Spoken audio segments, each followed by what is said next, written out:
Hi, in this video I will show you how to add apps to home screen in Android. So as of right now, we are currently into our home screen into our Android. So here's our home screen, and if you want to add an actual part to this, or you want to add an app to this, what we can do is you can head over to our app home screen, and then onto that particular part you just need to choose in here an app that you want to add.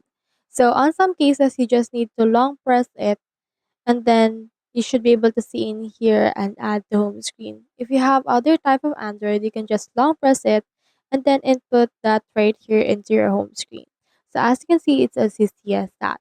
So in order to remove it, just long press it again, and then we have in here the remove option. So click on this remove.